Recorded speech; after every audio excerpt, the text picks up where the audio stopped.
सभी को नमस्कार। डिफरेंशियल इक्वेशन आज हमारा टॉपिक है और डिफरेंशियल इक्वेशन के बारे में इससे पहले भी हम एक वीडियो बना चुके हैं और उसमें हमने समझा कि डिफरेंशियल इक्वेशन क्या है और उसके हैंड रिटन नोट्स हमारे पास अवेलेबल हैं और उसमें हमने ऑर्डर और डिग्री के बारे में एक बार समझा था। ओके, तो उसको हम एक बार फिर से रिवाइज कर लेते हैं कि डिफरेंशियल इक्वेशन क्या है। तो differential equation is involving the derivative of the dependent variable with respect to independent variable। ठीक है, यानी इसमें है क्या, तो डिफरेंशियल का मतलब होता है differentiation D by d x. Okay, और एक ऐसी इक्वेशन जिसमें डी बाई डी एक्स मौजूद हो। ओके, ये तो हो गई बेसिक सी बात, पर सिर्फ इसी से काम नहीं चलेगा, उसमें तीन कंपोनेंट हमारे होने चाहिए। क्या क्या होने चाहिए उसके अंदर? होने चाहिए independent variable. Okay, independent variable होने चाहिए उसमें विथ डिपेंडेंट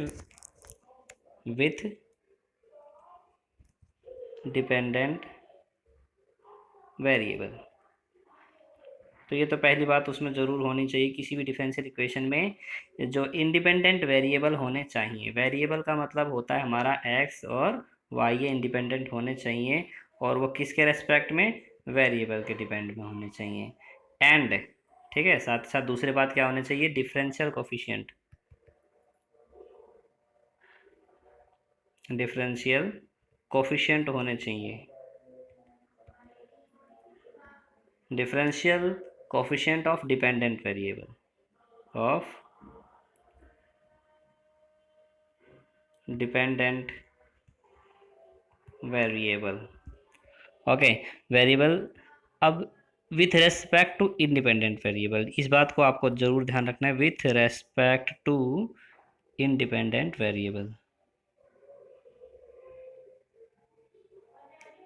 चलिए देखिए, ये बहुत शॉर्ट में अगर हम समझें तो एक ऐसी इक्वेशन होनी चाहिए, जैसे कि हम लीनियर इक्वेशन समझते थे, हम क्वाड्रेटिक इक्वेशन समझते थे, जैसे कि वाई स्क्वायर ए वाई स्क्वायर जमा बी वाई जमा सी। तो उसी तरह ये वाई की जगह ना हमारे पास क्या होना चाहिए? वाई डैश होना चाहिए, ए वाई डैश का square plus B Y dash plus C. तो इस तरीके से जो इक्वेशन होती है वो हमारा डिफरेंशियल इक्वेशन नाम दे दिया जाता है।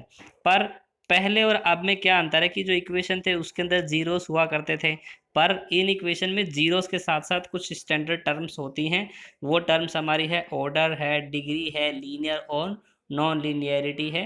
ठीक है, अच्छा इसमें एक छोटा सा क्वेश्चन और अराइज हो सकता है कि how many kinds of differential equation are be there, कि डिफरेंशियल इक्वेशन कितने टाइप की हो सकती है। तो कई टाइप की है, पर जिसमें हम बेसिकली दो समझते हैं कि ऑर्डिनरी डिफरेंशियल इक्वेशन और पार्शियल डिफरेंशियल इक्वेशन। ये दो प्रकार से हम इसको कर सकते हैं, ऑर्डिनरी और पार्शियल। अब ये ऑर्डिनरी क्या है? तो ऑर्डिनरी के बारे में हम समझते हैं कि a differential equation which involve derivative of dependent variable with respect to only one independent variable. तो ऑर्डिनरी के अंदर एक इंडिपेंडेंट वेरिएबल होता है, ठीक है, जबकि पार्शियल डेरिवेटिव में एक से ज़्यादा, more than one independent variable. बस आपको इतना ही ध्यान रखना है कि इंडिपेंडेंट जो वेरिएबल होंगे ऑर्डिनरी इक्वेशन में वो एक होंगे, जबकि पार्शियल डिफरेंशियल इक्वेशन में वो एक से ज़्यादा होंगे। बस ये दो छोटे छोटे अंतर हैं, ठीक है। बहुत हौच पौच सा है, इसको सब साफ समझ लेते हैं कि डिफरेंशियल इक्वेशन एक ऐसी इक्वेशन थी जिसके अंदर डेरिवेटिव पार्ट्स मौजूद थे और वो derivative parts independent variable with dependent variable और differential coefficients of dependent variable with respect to the independent variable थे। ओके, ये थोड़ा सा समरी बड़ी जरूर है पर आपको ध्यान रखना पड़ेगा। अगली बात ये आती है कि कितने प्रकार की? दो प्रकार की थी डिफरेंशियल इक्वेशन। डिफरेंशियल इक्वेशन अगर हमारी दो प्रकार की थी, अब इसके अंदर ऑर्डर के बारे में बात करते हैं। तो ऑर्डर होता क्या है? ठीक है, तो ऑर्डर बेसिकली और कुछ भी नहीं है, वो हाईएस्ट डेरिवेटिव है हमारा, कि कितनी बार उसका डेरिवेटिव हो रखा है। अगर वाई डबल डैश हो रखा है और वाई डैश प्लस जीरो दे रखा है तो इसका मतलब हाईएस्ट ऑर्डर डेरिवेटिव, यानी कितनी बार इसे डिफरेंशिएशन हो रखा है, तो दो बार हो रखा है, इसीलिए order of this differential equation is two. ये आपको याद रखना है। तो ये शॉर्ट रूप में बोल सकते हैं कि हाईएस्ट डेरिवेटिव, बहुत छोटा रूप में हाईएस्ट डेरिवेटिव होते हैं, है ना। Highest derivative of the equation is known as order. Okay, और व्हाट इज द डिग्री? तो डिग्री जो होती है डेरिवेटिव ऑफ हाईएस्ट ऑर्डर, है ना, डेरिवेटिव ऑफ द हाईएस्ट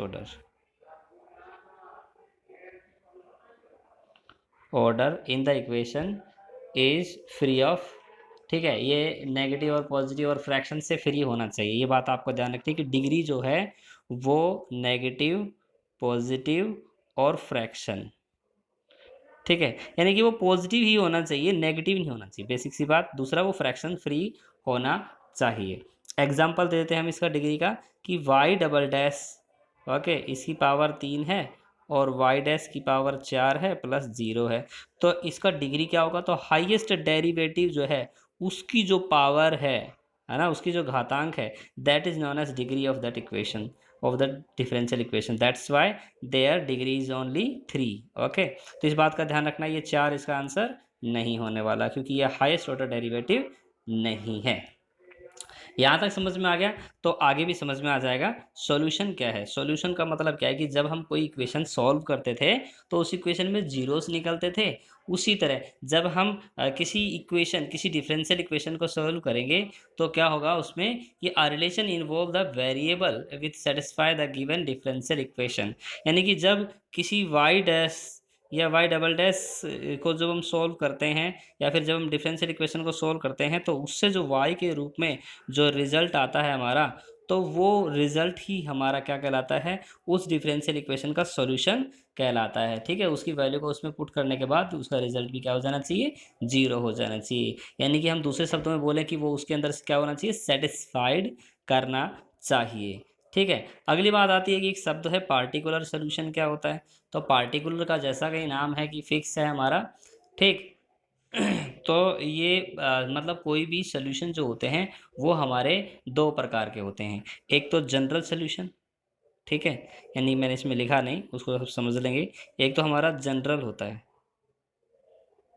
और दूसरा होता है हमारा पार्टिकुलर सोल्यूशन। तो जनरल सोल्यूशन क्या है वो समझाते हैं। The solutions which contain as many arbitrary constant as the order of the differential equation, है ना। जितनी ऑर्डर की हमारी डिफरेंशियल इक्वेशन होगी, याद रखना, जितनी ऑर्डर की, जितनी ताकत की हमारी डिफरेंशियल इक्वेशन होगी, उतने ही उसके अंदर वेरिएबल होंगे, उतने ही उसके, है ना, उतना ही आर्बिट्ररी कांस्टेंट उसके अंदर होगा, उतने ही क्या होंगे उसके अंदर?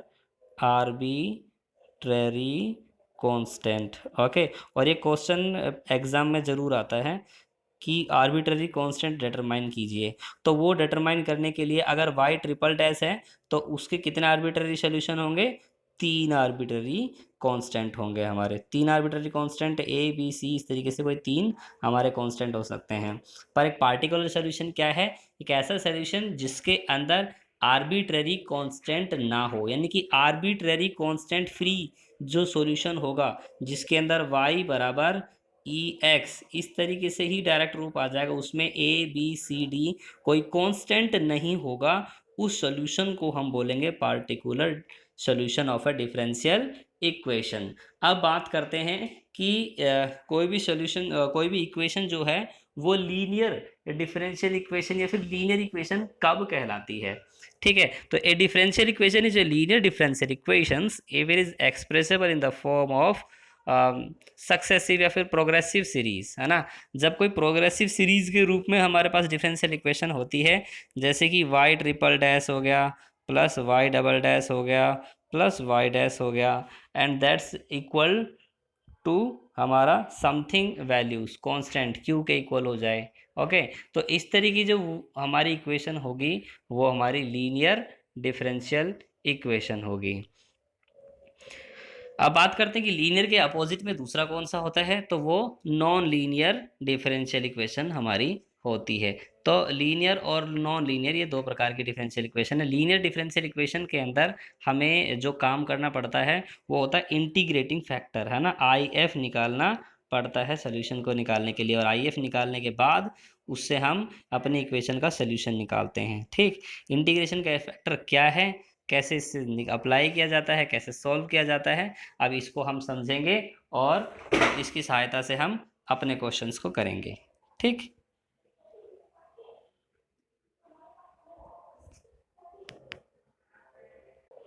ओके, देखिए आगे शुरू करने से पहले एक छोटा सा टॉपिक रह जाता है हमारा, और अगर वो रह जाएगा तो फिर बाद में रह ही जाएगा, इसीलिए वो मैं आपको बता देता हूँ, क्योंकि फिर वो आपसे गलतियाँ कम से कम होंगी।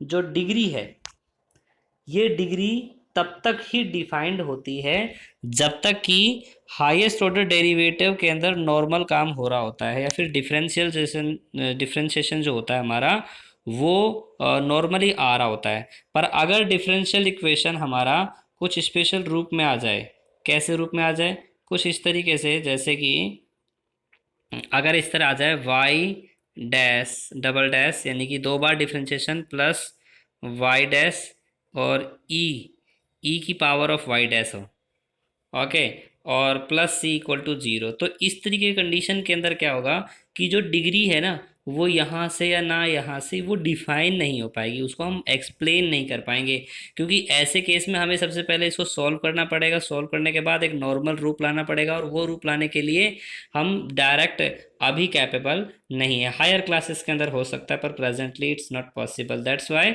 There degree is not defined. Okay, तो तीन चार केसेस हैं, यानी कि अगर साइन के अंदर हमारा डिफरेंशिएशन आ जाए, सिंगल डिफरेंशिएशन, डबल डिफरेंशिएशन, यानी किसी भी ट्रिग्नोमेट्रिक फंक्शन के अंदर, हम डायरेक्ट रूप से कह सकते हैं ट्रिग्नोमेट्रिक फंक्शन के अंदर अगर हमारा डिफरेंशिएशन आ जाए, तो हमारा डिग्री डिफाइन नहीं होती। दूसरा, यदि हम किसी लॉगरिथमिक के अंदर, यानी कि लॉग एक्स के अंदर अगर हमारा डेरिवेटिव पार्ट आ जाए, तो भी हमारी डिग्री नॉट डिफाइंड होती है। क्या होती है? Not defined. ओके, नेक्स्ट हमारा है अगर एक्सपोनेंशियल के रूप में आ जाए ई की पावर ऑफ वाई डैश, तो भी हम नॉट डिफाइंड की ही बात करेंगे। ठीक है, आगे बढ़ लेते हैं हम सीधा, और अपने क्वेश्चंस पे आ जाते हैं। क्वेश्चंस पे आकर हम समझते हैं कि कैसे कैसे क्वेश्चंस हैं और उन्हें कैसे सॉल्व किया जाता है। तो पहला क्वेश्चन हमें दे रखा है, बोला कि form the differential equations represent the family of the curve y बराबर m x and where m is an arbitrary constant. तो m एक आर्बिट्ररी कांस्टेंट है, और हमें एक डिफरेंशियल इक्वेशन बना के उनको शो ऑफ करनी है, दिखानी है। ओके, कैसे बनाएंगे हम इस काम को, तो वो एक बार हम देख लेते हैं। अब देखिए हमारे पास ना एक डिफरेंशियल इक्वेशन ना देकर हमें सीधा एक सोल्यूशन दे रखा है, इक्वेशन का सोल्यूशन दे रखा है, और सोल्यूशन से इक्वेशन बनाने के लिए कहा गया है। तो ऐसे केस में हम क्या करेंगे, differentiate both side with respect to x. पहला काम करेंगे डिफरेंशिएट बोथ साइड,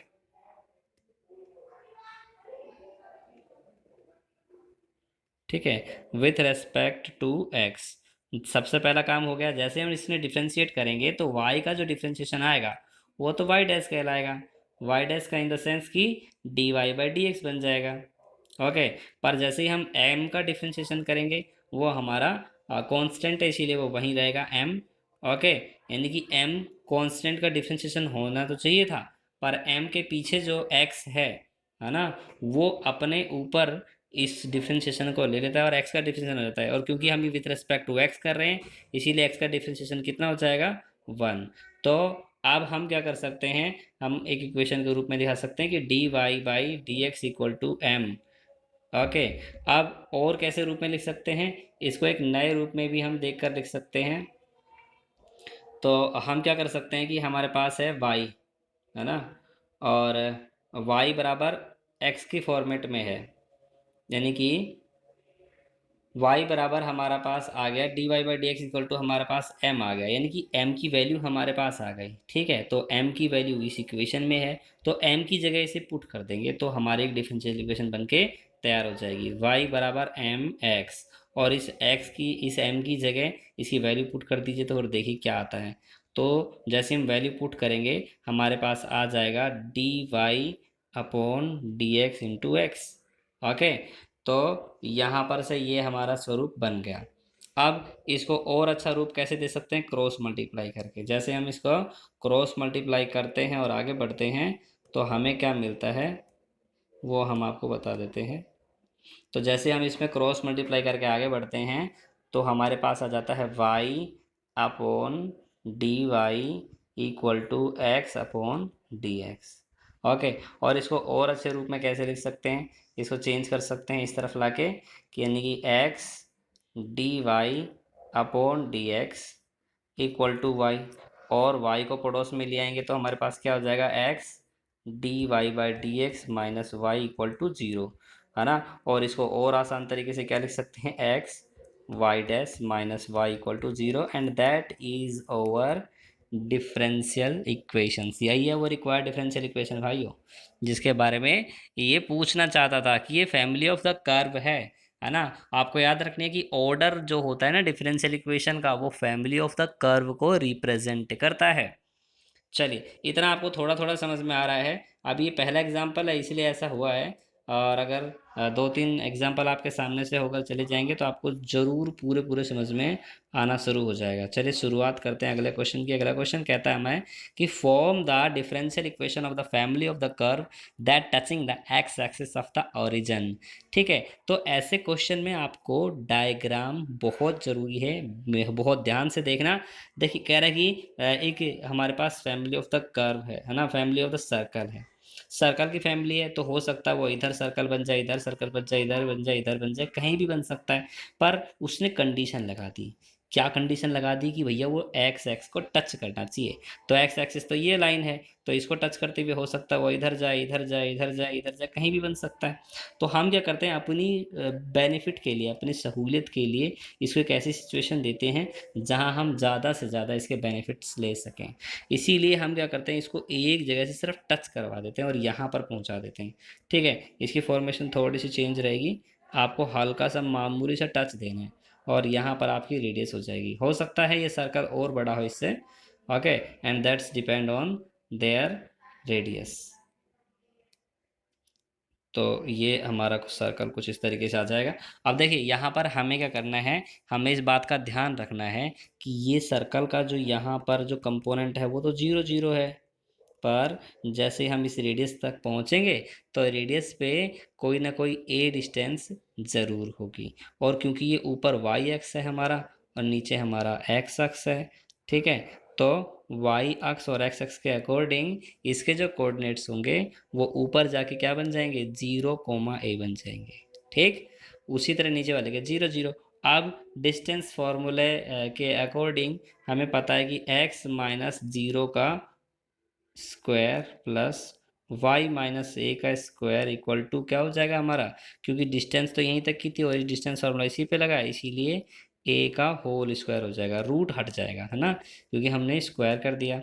अब इसको और नॉर्मल क्या लिख सकते हैं, X square plus Y minus A का whole square and that is equal to A square. Okay, और जब हम इसको सॉल्व करके वेरिएबल सेपरेट कर लेते हैं तो x square plus Y square equal to क्या हो जाएगा, 2ay। ठीक है, मैंने बहुत रैपिडली लिखा है, आप चाहें तो इसको नॉर्मल लिख सकते हैं भैया। ए स्क्वायर से ए स्क्वायर कैंसिल आउट हो जाएगा, आपका 2ay बचेगा, 2ay पड़ोस में आ जाएगा। ओके, तो अब यहाँ पर हम क्या करेंगे कि ये जो इक्वेशन आई है इसको एज इट इज़ रख लेंगे और इसका नाम दे देंगे इक्वेशन नंबर 2। ठीक, पर अब हम क्या करेंगे, जो इक्वेशन स्टार्टिंग में थी, ये थी ना हमारी स्टार्टिंग इक्वेशन, इसका नाम हमने दे दिया 1।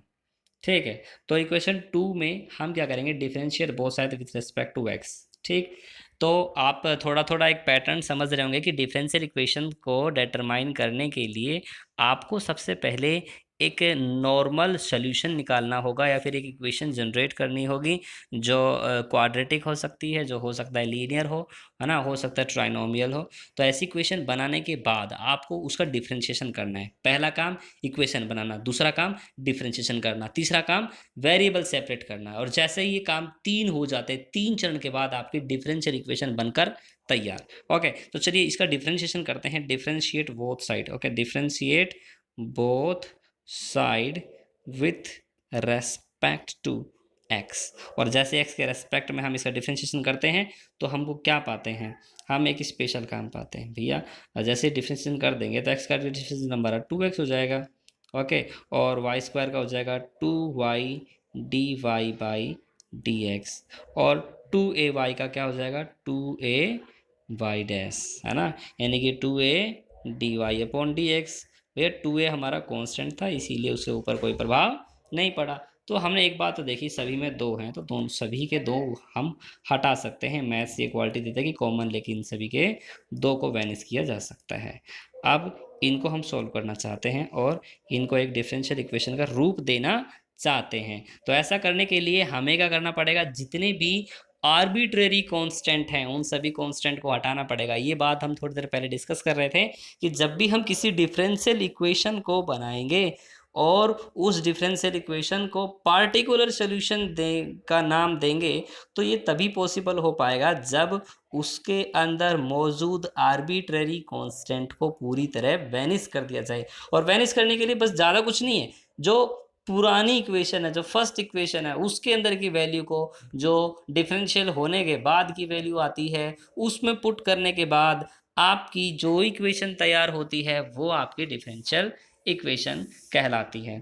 ठीक है, तो देखिए हमारे जो पहली इक्वेशन थी वहाँ से हम इस इक्वेशन के लिए हेल्प मांगेंगे, समीकरण 2 के लिए हेल्प मांगेंगे।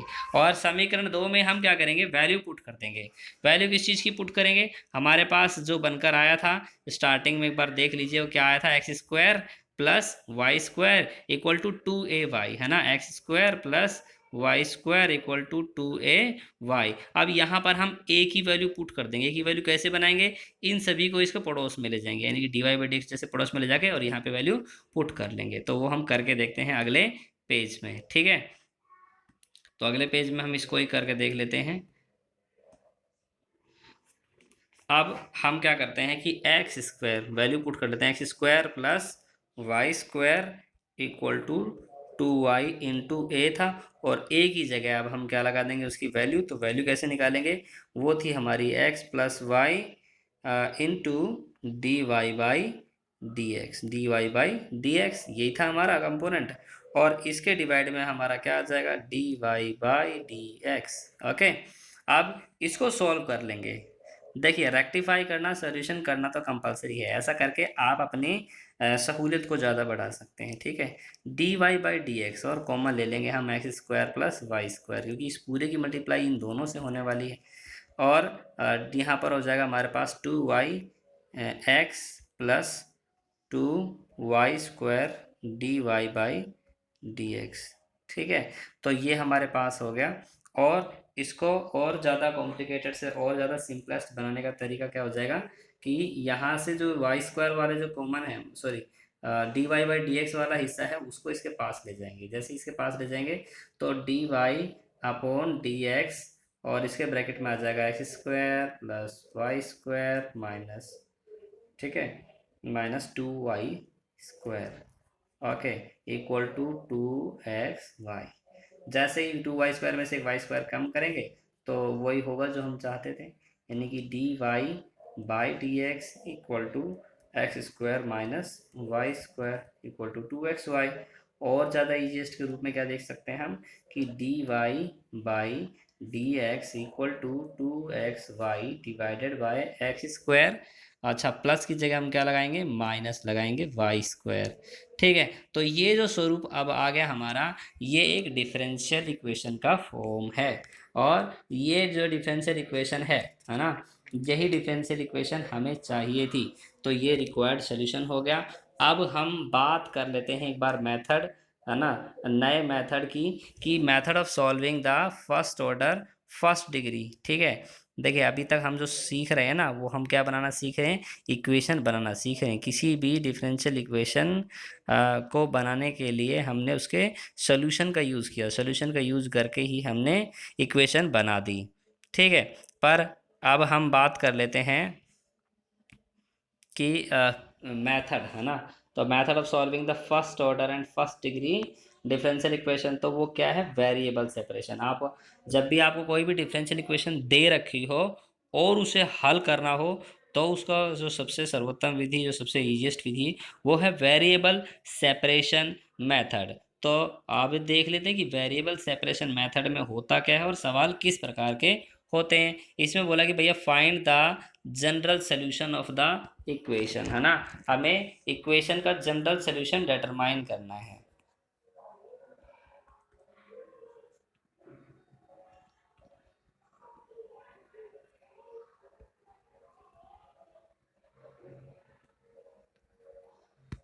ठीक है, इक्वेशन क्या दे रखी है वो बताता हूँ आपको मैं। D y d y by d x equal to sine inverse of x. ठीक है। ये जो क्वेश्चन होगा वो थोड़ा सा बड़ा हो सकता है, ज़्यादा नहीं। तो शुरू करते हैं इसके आंसर को। तो हमें दे रखा है वाई, है ना। तो देखिए डिफरेंशिएशन और इंटीग्रेशन में थोड़ा सा ही अंतर है, ज़्यादा अंतर नहीं था। बस एक में इंटीग्रेशन का निशान लगाते हैं और सॉल्व करते हैं। ठीक है, इसमें भी सॉल्व करेंगे। दोनों ही मैथ्स की प्रॉब्लम है। ओके, और दोनों एक दूसरे से इंटर रिलेटेड है। तो हमने क्या किया कि इस इक्वेशन को दोनों तरफ से इंटीग्रेट कर दिया। भैया d y by d x था, इधर भी इंटीग्रेशन का निशान लगा दिया, इधर भी लगा दिया, दोनों तरफ इंटीग्रेट कर दिया। इंटीग्रेट करने के बाद हमारे पास इधर आ गया वाई।